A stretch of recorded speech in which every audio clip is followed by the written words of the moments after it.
Ada shalom, selamat hari Minggu yang diberkati. Seperti biasa katakan bersama saya orang yang paling disayang sama Tuhan. Saya orang yang dibenarkan karena iman. Dalam Kristus Yesus, lihat kiri kanan depan belakang, katakan kepada mereka, kamu juga. 2025 possessing your possession, miliki apa yang menjadi milikmu dari semua pekerjaan yang sudah Tuhan Yesus selesaikan. Ada begitu banyak warisan, jangan miliki sebagian, miliki semuanya dengan iman. Amin. Dengan iman. Bagaimana caranya saudara memiliki iman? Bisa memiliki iman. Iman timbul dari pendengaran. Pendengaran akan firman Kristus. Terus tempatkan dirimu di bawah firman Kristus. Lihat Yesus dalam firman-Nya, saudara akan memiliki semua warisan saudara dari pekerjaan yang sudah Tuhan Yesus selesaikan. Dan ingat baik-baik prinsipnya. Waktu saudara memiliki, itu semua karena kasih karunia. Prinsipnya adalah kasih karunia. Karena kasih karunia oleh iman. Bukan hasil usahamu, bukan pekerjaanmu, tetapi semua adalah pemberian. Prinsipnya karena kasih karunia. Amin. Yesus datang ke dalam dunia ini penuh dengan kasih karunia. Dan dari kepenuhannya, penuh kasih karunia. Saudara akan menerima kasih karunia, demi kasih karunia, demi kasih karunia, demi kasih karunia. Jadi prinsipnya adalah kasih karunia. Itu sebabnya hari ini saya mau mengajak saudara untuk melihat isi hatinya Tuhan. Ini penting sekali, saudara harus mengenal isi hatinya Tuhan. Hatinya Tuhan penuh dengan kasih karunia. Jadi kasih karunia merupakan prinsip yang utama buat Tuhan. Sekalipun pada zaman perjanjian lama, pada zaman hukum Taurat, kasih karunia merupakan prinsip yang utama. Bukan hukum Taurat. Kita sudah belajar beberapa minggu yang lalu, ingat baik-baik, hukum Taurat hanya tambahan. Hukum Taurat ditambahkan. Jadi hukum Taurat bukan prinsip yang utama. Prinsip yang utama adalah kasih karunia Tuhan. Saudara harus mengalir bersama-sama dengan Tuhan. Amin. Maka saudara akan mengalami kasih karunia-Nya. Untuk bisa mengerti tentang hal ini, hatinya Tuhan penuh dengan kasih karunia. Prinsip yang utama buat Tuhan adalah kasih karunia. Saya mau mengajak saudara untuk melihat cerita tentang Hagar. Saudara siap diberkati? Kita lihat firman Tuhan, Galatia pasal 4 ayat 21 sampai 23. Katakanlah kepadaku, hai kamu yang mau hidup di bawah hukum Taurat, tidakkah kamu mendengarkan hukum Taurat? Bukankah ada tertulis bahwa Abraham mempunyai 2 anak, seorang dari perempuan yang menjadi hambanya dan seorang dari perempuan yang merdeka. Tetapi anak dari perempuan yang menjadi hambanya itu diperanakan menurut daging dan anak dari perempuan yang merdeka itu oleh karena janji. Katakanlah kepadaku, hai kamu yang mau hidup di bawah hukum Taurat. Ada di sini yang mau hidup di bawah hukum Taurat? Puji Tuhan, tidak ada. Abraham mempunyai 2 orang anak. Yang pertama berasal dari hambanya yang bernama siapa? Hagar. Anaknya Hagar bernama Ismail. Ismail diperanakan menurut daging. Yang seorang lagi berasal dari istrinya yang sah. Perempuan merdeka. Siapa namanya? Sarah. Anaknya Sarah, Ishak diperanakan menurut janji. Ayat berikutnya, 24 sampai 28. Ini adalah suatu kiasan. Sebab kedua perempuan itu adalah 2 ketentuan Allah. Yang satu berasal dari Gunung Sinai dan melahirkan anak-anak perhambaan, itulah Hagar. Hagar ialah Gunung Sinai di tanah Arab dan ia sama dengan Yerusalem yang sekarang. Karena ia hidup dalam perhambaan dengan anak-anaknya. Tetapi Yerusalem sorgawi adalah perempuan yang merdeka dan ialah ibu kita. Karena ada tertulis, bersukacitalah hai si mandul yang tidak pernah melahirkan, bergembiralah dan bersorak-sorailah hai engkau yang tidak pernah menderita sakit bersalin, sebab yang ditinggalkan suaminya akan mempunyai lebih banyak anak daripada yang bersuami. Dan kamu, saudara-saudara, kamu sama seperti Ishak adalah anak-anak janji. Alkitab berkata ini adalah suatu kiasan ketentuan Allah di mana Hagar dan Sarah merupakan suatu gambaran. Tentang apa? Tentang suatu ketentuan. Suatu perjanjian. Perjanjian lama dan perjanjian lama dan perjanjian baru. Jadi Hagar, Alkitab berkata, Hagar adalah Gunung Sinai di tanah Arab.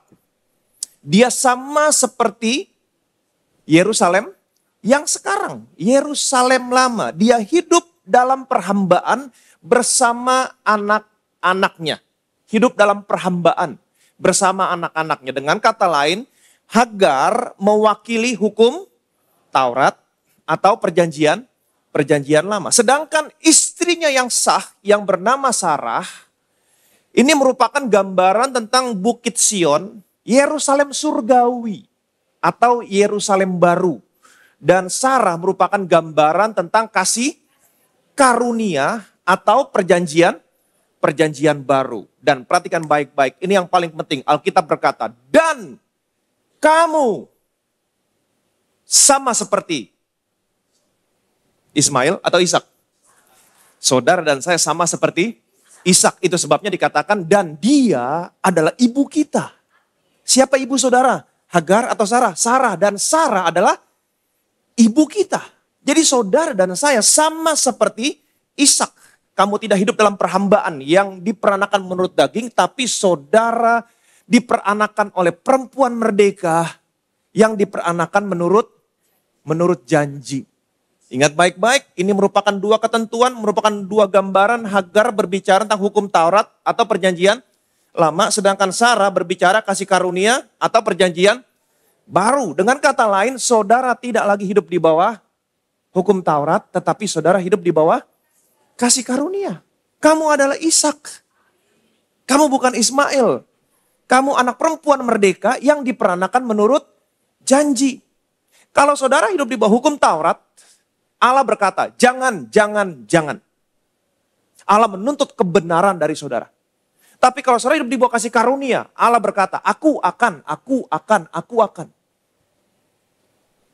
Allah tidak menuntut kebenaran, Allah menyediakan kebenaran buat saudara. Melalui anaknya. Di bawah hukum Taurat, Allah berkata, aku akan membalaskan kesalahanmu kepada keturunanmu yang ketiga keempat. Tapi di bawah kasih karunia, Allah berkata, aku menaruh belas kasihan sama kesalahanmu dan aku tidak lagi mengingat-ingat dosamu. Di bawah hukum Taurat, Allah berkata, terkutuklah engkau. Sebab ada tertulis, tidak ada seorang pun yang dibenarkan karena melakukan hukum Taurat. Setiap orang yang hidup dari pekerjaan hukum Taurat ada di bawah kutuk. Tapi di bawah kasih karunia, Allah memberikan anaknya. Anaknya menggantikan posisimu di atas kayu salib. Sebab ada tertulis, terkutuklah orang yang digantung pada kayu salib. Anaknya menggantikan posisimu menjadi terkutuk. Dia menuai semua kutuk yang harusnya menjadi bagian saudara, bagian saya. Supaya hari ini tidak lagi ada kutuk yang datang sama saudara. Yang ada hanya berkat. Diberkatilah saudara. Amin. Jadi Hagar berbicara tentang hukum Taurat. Ingat baik-baik, Hagar adalah hamba. Sedangkan Sarah berbicara kasih karunia. Sarah adalah nyonya. Jadi hukum Taurat adalah hamba, kasih karunia adalah nyonya. Amin. Tetapi ada saatnya untuk waktu yang singkat. Hukum Taurat, dia menjadi tuan. Sedangkan kasih karunia, dia menjadi hamba. Kapan? Waktu Yesus datang ke dalam dunia ini. Untuk waktu yang singkat, Alkitab berkata, dia takluk kepada hukum Taurat. Apa tujuannya? Untuk menebus kamu yang takluk kepada hukum Taurat. Menggantikan posisimu, menggantikan posisi saya. Amin. Selama 1500 tahun bangsa Israel hidup di bawah hukum Taurat. Waktu Yesus mati di atas kayu salib. Perhatikan baik-baik. Dia menebus kamu dari kutuk hukum Taurat. Waktu dia mati di atas kayu salib. Perhatikan baik-baik. Dia takluk kepada hukum Taurat. Tapi waktu dia mati di atas kayu salib, dia menggenapi hukum Taurat. Sehingga hari ini saudara dan saya tidak lagi hidup di bawah hukum Taurat. Hari ini kamu sama seperti siapa? Ishak. Anak-anak janji. Amin. Kita akan lihat cerita tentang Hagar yang sesungguhnya. Kejadian pasal 16 ayat 3 sampai dengan 5. Jadi Sarai, istri Abram itu mengambil Hagar hambanya orang Mesir itu. Yakni ketika Abram telah 10 tahun tinggal di tanah Kanaan. Lalu memberikannya kepada Abram, suaminya, untuk menjadi istrinya. Abram menghampiri Hagar lalu mengandunglah perempuan itu. Ketika Hagar tahu bahwa ia mengandung, maka ia memandang rendah akan nyonyanya itu. Lalu berkatalah Sarai kepada Abram, penghinaan yang kuderita ini adalah tanggung jawabmu. Akulah yang memberikan hambaku ke pangkuanmu. Tetapi baru saja ia tahu bahwa ia mengandung, ia memandang rendah akan aku. Tuhan, kiranya yang menjadi hakim antara aku dan engkau. Alkitab menceritakan waktu Hagar tahu dia mengandung, dia memandang rendah Sarah, nyonyanya itu. Jadi ingat baik-baik, Sarah kasih karunia adalah nyonya, hukum Taurat Hagar adalah hamba. Waktu Hagar tahu dia mengandung, dia memandang rendah Sarah. Kemudian Sarah datang sama Abraham, dia marah sama Abraham, penghinaan yang aku alami ini, yang aku derita, ini semua tanggung jawabmu. Padahal siapa yang suruh mengambil Hagar? Sarah. Memang wanita suka demikian, suka menyalahkan. Bapak-bapak boleh bilang, aman. Kalau bapak-bapak yang takut bilang, aman Pak, aman. Nggak apa-apa disalahin. Memang wanita suka demikian. Saudara tahu apa jawabnya Abraham? Ayat ke-6 sampai ayat ke-9. Kata Abram kepada Sarai, hambamu itu di bawah kekuasaanmu. Perbuatlah kepadanya apa yang kau pandang baik. Lalu Sarai menindas Hagar sehingga ia lari meninggalkannya. Lalu malaikat Tuhan menjumpainya dekat suatu mata air di padang gurun, yakni dekat mata air di jalan ke Syur. Katanya, Hagar hamba Sarai, dari manakah datangmu dan kemanakah pergimu? Jawabnya, aku lari meninggalkan Sarai nyonyaku. Lalu kata malaikat Tuhan itu kepadanya, kembalilah kepada nyonyamu, biarkanlah engkau ditindas di bawah kekuasaannya. Abram berkata kepada Sarai, hambamu itu ada di bawah kekuasaanmu. Perbuatlah apa yang kamu pandang baik. Kemudian apa yang Sarah lakukan terhadap Hagar? Sarah menindas Hagar. Waktu Sarah menindas Hagar, Alkitab menceritakan Hagar lari, dia lari pergi. Tapi waktu Hagar lari pergi, malaikat Tuhan menampakkan diri kepada Hagar. Hagar hamba Sarai, dari manakah datangmu dan kemana engkau mau pergi? Kembalilah kepada nyonyamu Sarai, biarlah engkau ditindas di bawah kekuasaannya. Kemudian Hagar kembali kepada Sarai. Dia hidup ditindas di bawah kekuasaannya. Jadi perhatikan baik-baik, sekalipun Hagar mengandung kemudian melahirkan Ismail, tetap siapa nyonyanya? Sarai. Siapa hambanya? Hagar. Jadi tetap Sarah merupakan prioritas yang utama. Hagar bukan prioritas yang utama. Nah, saya mau saudara mengerti. Sejak Abram mengambil Hagar, kemudian Hagar mengandung, sampai sebelum Ishak lahir, anak janji lahir, ini merupakan gambaran tentang periode hukum Taurat. Ini merupakan gambaran tentang sejak bangsa Israel menerima hukum Taurat di Gunung Sinai sampai kapan? Sampai zaman Yohanes Pembaptis. Karena hukum Taurat berakhir pada zaman Yohanes Pembaptis. Ini merupakan gambaran tentang zaman hukum Taurat. Jadi sekalipun pada zaman hukum Taurat, zaman perjanjian lama, ini merupakan kiasan, sesungguhnya Tuhan ingin memberitahukan sama saudara sama saya, sekalipun pada zaman hukum Taurat, prioritas yang utama buat Tuhan tetap kasih karunia. Bukan hukum Taurat. Bukan hukum Taurat. Jadi pada zaman perjanjian lama, pada zaman hukum Taurat tetap ada dua elemen. Yang pertama hukum Taurat, yang kedua kasih karunia. Tetapi Tuhan menjadikan kasih karunia menjadi prinsip yang utama. Bukan hukum Taurat. Ingat, hukum Taurat hanya tambahan. Tuhan menjadikan kasih karunia menjadi prinsip yang utama. Tetapi orang-orang Yahudi menjadikan hukum Taurat menjadi prinsip yang utama. Itu sebabnya mereka tidak pernah melihat kasih karunia Tuhan. Tetapi untuk orang-orang Yahudi tertentu, siapa contohnya? Daud. Daud dia hidup di bawah perjanjian lama. Dia hidup di bawah hukum Taurat. Tapi dia menggantungkan imannya kepada kasih karunia Tuhan. Apa resultnya? Dia mengalami kasih karunia Tuhan. Tahukah saudara bahwa Daud harus mati sebanyak 2 kali? Yang pertama waktu dia berzina dengan Batsheba, dia harus dilempari dengan batu menurut hukum Taurat. Waktu dia membunuh Uria, suaminya Batsheba, dia juga harus dihukum mati. Tapi Daud tidak dihukum mati. Kenapa? Mazmur pasal 51 ayat 1 sampai dengan 4. Untuk pemimpin biduan, Mazmur dari Daud. Ketika Nabi Nathan datang kepadanya setelah ia menghampiri Batsheba, kasihanilah aku ya Allah, menurut kasih setiamu, hapuskanlah pelanggaranku menurut rahmatmu yang besar. Bersihkanlah aku seluruhnya dari kesalahanku dan tahirkanlah aku dari dosaku. Ketika Nabi Nathan datang kepadanya setelah ia menghampiri Batsheba, setelah dia berzina sama Batsheba, harusnya menurut hukum Taurat dia dilempari dengan batu, harusnya dia mati. Tapi dia tahu betul, prinsip yang utama buat Tuhan bukan hukum Taurat. Apa itu? Kasih. Itu sebabnya dia datang sama Tuhan. Dan dia berkata sama Tuhan, kasihanilah aku ya Allah menurut kasih setiamu. Hapuskanlah pelanggaranku menurut rahmatku. Bersihkanlah aku dari segala kesalahanku. Dan tahirkanlah aku dari semua dosa. Dia tahu betul. Prinsip yang utama buat Tuhan bukan hukum Taurat. Tapi prinsip yang utama buat Tuhan apa kasih? Kasih karunia. Itu sebabnya dia mengalami kasih karunia Tuhan. Dia mengalami kasih karunia Tuhan.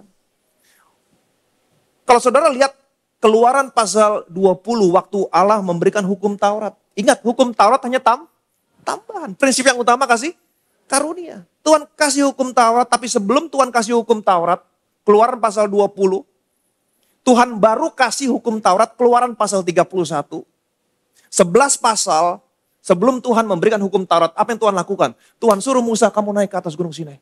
Aku mau ngomong sama kamu. Apa yang Tuhan bicarakan? Hukum Taurat? Bukan.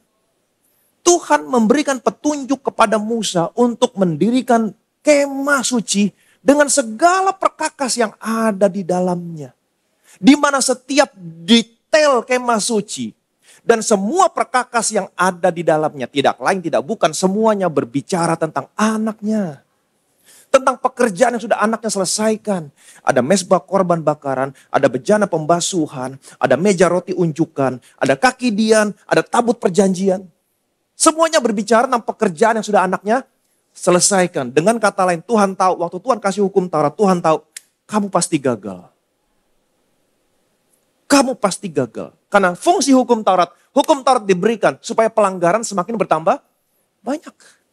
Tapi waktu Tuhan kasih hukum Taurat, Tuhan tahu kamu pasti gagal. Tapi aku kasih solusinya sama kamu. Ada mezbah korban bakaran. Ada bejana pembasuhan. Tuhan sudah atur setiap tahun seorang imam mempersembahkan korban. Setahun sekali kamu masuk ke dalam hadiratku. Mendamaikan semua dosaku. Semua dosamu dengan aku. Semuanya berbicara tentang Yesus. Jadi Tuhan tahu kamu gak akan pernah bisa. Kamu pasti gagal. Tapi aku kasih tahu solusinya sama kamu. Hatinya Tuhan penuh dengan kasih karunia. Prinsip yang utama buat Tuhan sekalipun pada zaman hukum Taurat. Prinsip yang utama adalah kasih. Saudara harus mengerti hal ini. Supaya kamu bisa mengalir bersama-sama dengan Tuhan. Contohnya saya sudah kasih tahu. Daud hidup di bawah hukum Taurat. Perjanjian lama. Dia berbuat dosa. Yang mendatangkan maut. Tapi apa yang terjadi? Daud tidak mati. Kenapa? Prinsip yang utama buat Tuhan. Kasih karunia. Ada yang bilang amin. Amin. Saudara, anak-anaknya Sarah. Galatia pasal 21. Adapun Abraham berumur 100 tahun ketika Ishak anaknya lahir baginya. Berkatalah Sarah, Allah telah membuat aku tertawa. Setiap orang yang mendengarnya akan tertawa karena aku. Lagi katanya, siapakah tadinya yang dapat mengatakan kepada Abraham, Sarah menyusui anak? Namun aku telah melahirkan seorang anak laki-laki baginya pada masa tuanya. Bertambah besarlah anak itu dan ia disapih, Lalu Abraham mengadakan perjamuan besar pada hari Ishak disapih itu. Pada waktu itu Sarah melihat bahwa anak yang dilahirkan Hagar, perempuan Mesir itu bagi Abraham sedang main dengan Ishak anaknya sendiri. Berkatalah Sarah kepada Abraham, usirlah hamba perempuan itu beserta anaknya, sebab anak hamba ini tidak akan menjadi ahli waris bersama-sama dengan anakku Ishak. Puji Tuhan, akhirnya anak yang dijanjikan datang. Amin. Alkitab berkata, bertambah besarlah anak itu, Ishak, dan ia disapi, lalu Abraham mengadakan perjamuan besar pada hari Ishak disapi itu.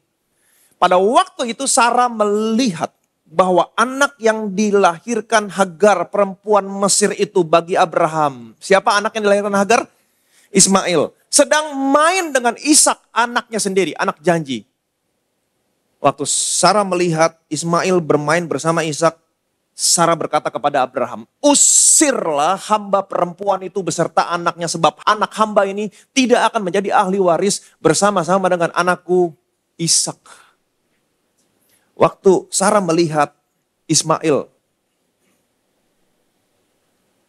bermain dengan Ishak, Sarah bilang begini sama Abraham, usirlah hamba perempuan itu bersama anaknya, karena anak hamba perempuan ini tidak akan menjadi ahli waris bersama-sama dengan anakku. Apa yang sesungguhnya terjadi sehingga Sarah berkata, usir hamba perempuan ini? Apa yang terjadi? Kita lihat Galatia pasal 4 ayat 29 sampai 31. Tetapi seperti dahulu, dia yang diperanakan menurut daging menganiaya yang diperanakan menurut roh. Demikian juga sekarang ini. Tetapi apa kata nas kitab suci? Usirlah hamba perempuan itu beserta anaknya, sebab anak hamba perempuan itu tidak akan menjadi ahli waris bersama-sama dengan anak perempuan merdeka itu. Karena itu, saudara-saudara, kita bukanlah anak-anak hamba perempuan, melainkan anak-anak perempuan merdeka. Tetapi seperti dahulu, kembali ke zamannya Abraham. Betul? Dia yang diperanakan menurut daging. Siapa dia di sini yang diperanakan menurut daging? Ismail. Menganiaya yang diperanakan menurut roh, anak janji. Siapakah dia? Ishak. Demikian juga sekarang ini. Jadi waktu Sarah melihat Ismail sedang bermain bersama Ishak. Ternyata bukan bermain, ternyata Ismail menganiaya.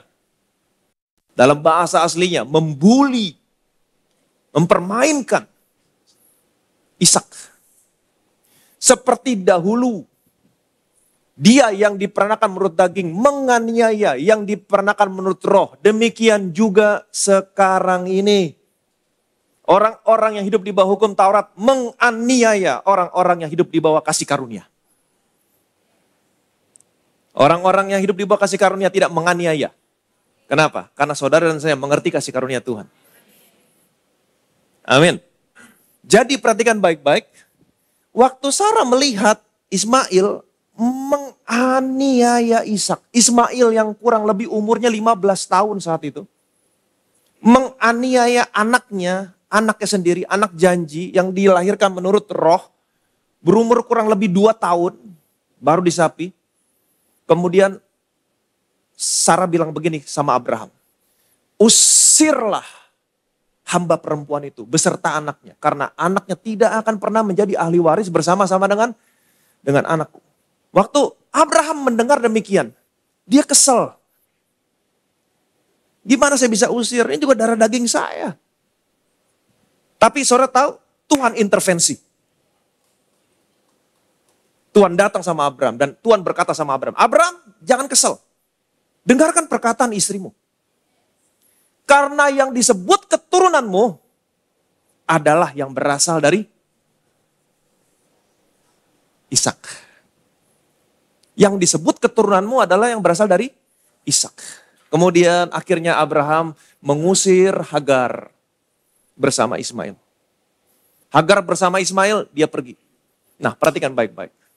Waktu pertama kali Hagar kabur dari Sarai, ingat? Waktu dia ditindas, dia kabur.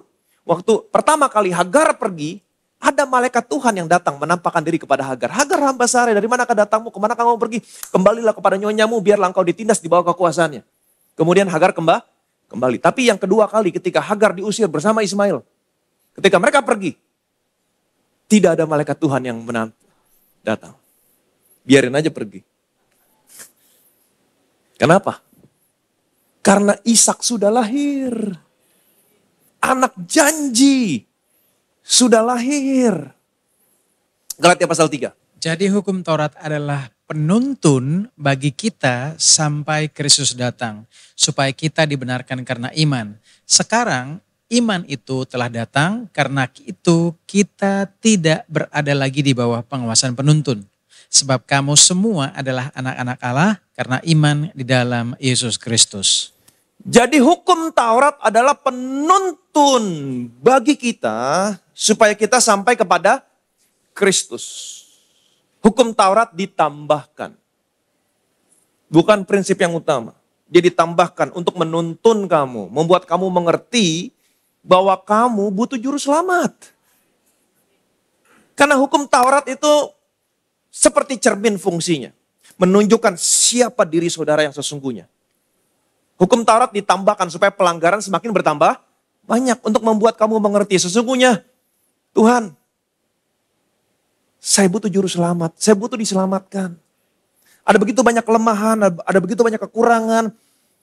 Saya butuh diselamatkan Tuhan. Hukum Taurat menuntun kamu. Ini loh, kamu seperti ini loh, kamu seperti ini loh. Kamu lemah, kamu gak sanggup. Hukum Taurat memberitahukan kepada saudara, menuntun saudara. Sampai kamu menyadari, saya butuh Yesus. Itu fungsi hukum Taurat. Jadi hukum Taurat adalah penuntun bagi kita sampai kepada Kristus. Supaya selama ini kita maunya dibenarkan karena perbuatan. Tapi apa yang terjadi? Kamu gak pernah sanggup. Supaya kamu menyadari, kamu butuh juru selamat. Supaya kamu dibenarkan karena iman. Sekarang iman itu telah datang. Amin. Karena itu, kamu gak butuh lagi hukum Taurat. Enggak semuanya bilang amin. Katakan kepadaku, siapa yang mau hidup di bawah hukum Taurat? Kamu sudah dituntun sampai kepada Yesus. Supaya kamu dibenarkan karena iman, bukan lagi karena perbuatan. Kalau kamu sudah sampai kepada tujuan, kamu gak butuh lagi penuntun. Dari Kelapa Gading, saudara mau ke Grand Indonesia, kalau buka Google Map. Waze. Sampai di Grand Indonesia. Kamu butuh lagi gak Waze? Gak butuh lagi. Kamu sudah sampai pada tujuan. Kamu sudah sampai kepada Kristus. Kristus sudah datang. Kamu tidak lagi butuh penuntun. Amin. Sebab kamu semua adalah anak-anak Allah. Amin. Karena iman dalam Kristus Yesus. Sekarang kamu bukan hamba, kamu sekarang anak dalam Kristus Yesus. Kamu sama seperti Ishak. Tahukah saudara, sejak Yesus mati bangkit di atas kayu salib. Sejak dia mati di atas kayu salib, sejak dia bangkit, dia punya anak. Allah punya anak-anak. Alkitab berkata, kamu tidak menerima roh perbudakan yang membuat kamu menjadi takut, tapi kamu menerima roh yang menjadikan kamu anak. Kamu adalah anak-anak Allah di dalam Kristus Yesus. Kamu gak butuh lagi penuntun. Amin. Kamu gak butuh lagi penuntun. Dan tadi firman Tuhan berkata, jadi sekarang saudara sama seperti Ishak. Ishak sudah lahir. Kamu gak butuh lagi penuntun. Dan Sarah berkata kepada Abraham, usir hamba perempuan ini bersama anaknya. Sebab anak hamba perempuan ini tidak akan menjadi ahli waris bersama-sama dengan anakku. Apa yang terjadi kalau Ishak, anak janji, masih hidup bersama-sama dengan Ismail, anak yang diperanakan menurut daging? Apa yang terjadi? Ishak dianiaya. Kalau kamu hidup di bawah kasih karunia, tapi kamu masih hidup di bawah hukum Taurat, kamu teraniaya. Kamu teraniaya. Kamu penuh keraguan. Hari ini kamu datang ke gereja, dengar kamu dibenarkan karena iman. Tuhan sayang sama kamu, Tuhan mengasihi kamu, Tuhan selalu di pihak kamu. Tapi keluar dari gereja, kamu hidup di bawah hukum Taurat, kamu dengar firman hukum Taurat, Tuhan marah sama kamu, Tuhan benci sama kamu, Tuhan akan menghukum kamu. Apa yang terjadi? Kamu bingung. Kamu teraniaya. Usir. Katakan bersama saya, usir. Usir. Ini perkataan siapa? Perkataan Sarah. Tapi kalau terlihat tadi, apa kata nas kitab suci? Perkataan Sarah menjadi ayat firman Tuhan. Usir hamba perempuan itu beserta anaknya. Sebab anakku tidak akan pernah menjadi ahli waris bersama-sama dengan anak hamba itu. Jadi selama kamu hidup di bawah hukum Taurat, masih ada hukum Taurat, masih ada ruang untuk hukum Taurat. Kita sudah sama-sama belajar bagaimana caranya menerima semua warisan saudara. Jangan ada ruang sedikit pun untuk hukum Taurat. Usir hukum Taurat. Jangan lagi pernah hidup di bawah hukum Taurat. Selama masih ada ruang untuk hukum Taurat, kamu tidak akan pernah bisa menerima warisan saudara. Kenapa? Karena warisan itu diberikan prinsipnya semua karena kasih karunia. Selama ada ruang untuk hukum Taurat, kamu tidak akan pernah bisa menerima. Kamu tidak akan pernah bisa mewarisi. Usir. Amin. Usir. Nggak ada kompromi. Sebab bukan karena hukum Taurat telah diberikan janji kepada Abraham dan keturunannya, saudara dan saya. Yang disebut keturunannya adalah yang berasal dari Ishak. Dan kamu sama seperti Ishak. Kamu anak janji, bukan anak hamba. Janji ini diberikan kepada Abraham dan keturunannya, anak janji, saudara dan saya, bukan karena hukum Taurat, tapi karena hanya karena iman. Oleh kasih karunia. Jadi usir. Orang Kristen tahu bagaimana caranya mengusir setan, tapi orang Kristen tidak tahu bagaimana caranya mengusir hukum Taurat. Saudara mau menerima semua warisan? Dari semua pekerjaan yang sudah Tuhan Yesus selesaikan? Ini semua gambaran, ini semua kiasan yang harus saudara mengerti. Bagaimana caranya menerima warisan? Kamu tidak akan pernah bisa mewarisi kalau kamu masih hidup di bawah hukum Taurat. Sarah berkata, anakku tidak akan mewarisi bersama-sama dengan anak hamba perempuan itu. Usir dia. Amin. Jadi jangan lagi hidup di bawah hukum Taurat, jangan lagi ada ruang sedikit pun untuk hidup di bawah hukum Taurat, tapi biarlah semuanya karena kasih karunia. Datang sama Tuhan, kita sudah belajar apa itu kasih karunia. Datang sama Tuhan, jangan pernah mengikat Tuhan, jangan pernah hitung-hitungan sama Tuhan. Amin. Semuanya karena kasih karunia, oleh karena apa yang sudah anaknya selesaikan. Datang berdasarkan apa yang sudah anaknya selesaikan. Minta kasih karunia Tuhan. Oleh iman, kamu akan memiliki semua warisan yang sudah anaknya selesaikan di atas kayu salib. Hai anak-anak janji, kamu sama seperti Ishak, bukan sama seperti Ismail. Kamu bukan anak-anak hamba yang diperanakan menurut daging, tapi kamu adalah anak-anak janji yang diperanakan menurut roh. Amin. Tuhan berkata kepada Abraham. Tadinya Abraham begitu sayang sama Ismail. Begitu sayang sama Ismail. Karena darah dagingnya sendiri. Tapi Tuhan berkata, usir. Dia, kamu peranakan menurut daging. Ismail diperanakan menurut daging. Karena kamu gak percaya janjiku pada awalnya.